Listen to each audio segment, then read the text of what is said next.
আমার কোলে যে সন্তানটা আছে তার বাবার পরিচয় চাই। নূপুর আক্তার মা হয়েছে, বাবা হয়নি কেউ। এই পরিচয় আমি কিভাবে দিব? বড় হয়ে যখন বলতো মা আমার বাবাকে, আমি তাকে কি জবাব দিব? নূপুর আক্তার বিচার পাক, এলাকাবাসী চায়, আমরাও চাই। আমি কি করে বিচার পাবো? আইন এবং দেশের মানুষ দেখুক, আমি এটার বিচার চাই।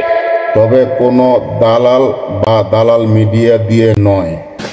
দেখানো শুরু করেছে, আমি কিছু বললে আমার ভাই তো নূপুর আক্তার ও দালাল মিডিয়া মিথ্যা কথা বলেছে। মাদ্রাসা পড়ুয়া তার ছোট ভাইকে মেরে ফেলার হুমকি দিয়েছে।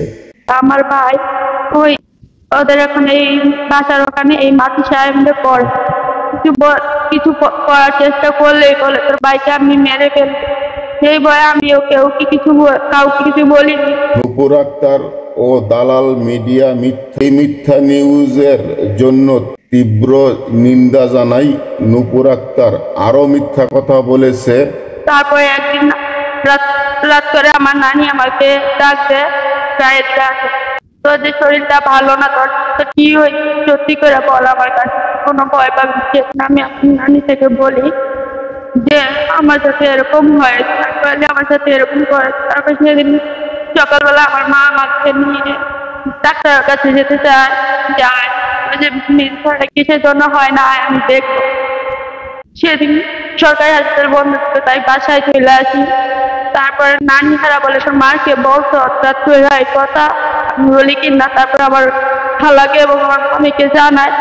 নূপুর আক্তারের নানি খালা এতদিন কোথায় ছিল? বাচ্চাটা কিন্তু একদিনে বড় হয়নি। হঠাৎ করে তারা জানতে পারল নূপুর আক্তার 7 মাসের গর্ভবতী। এই 7 মাস তার নানি এবং তার খালা কোথায় ছিল, সেটাই এলাকাবাসীর কাছে আমার প্রশ্ন। এটা সত্য কথা, এলাকাবাসী সবাই জানে।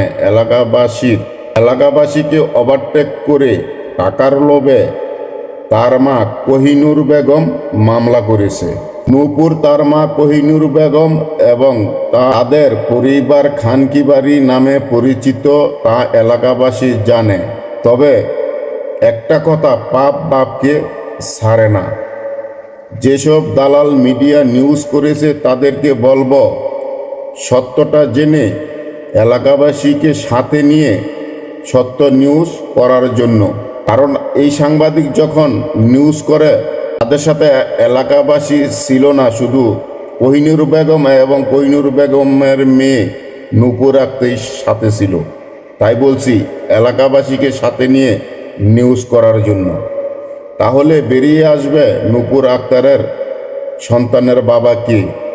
পরিশেষে বলবো এলাকাবাসীকে না মেনে কোহিনুর বেগম মামলা করেছে। দেখা যাক মামলার তদন্তে বাবা কে হয়। সেই আশায়, সেই প্রত্যাশাই এলাকাবাসী।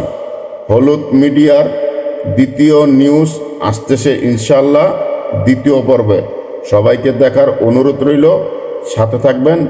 সকলকে ধন্যবাদ। ভিডিওটি ভালো লাগলে অবশ্যই আমাদের কেরানীগঞ্জ, দক্ষিণ কেরানীগঞ্জের আবদুল্লাপুর, ইসলামপুর, বাগাপুর, রসুলপুর, পিছলাকান্দি, পলাশপুর, অত্র এলাকার সকলকে বলবো এই নিউজটি ছড়িয়ে দেওয়ার জন্য।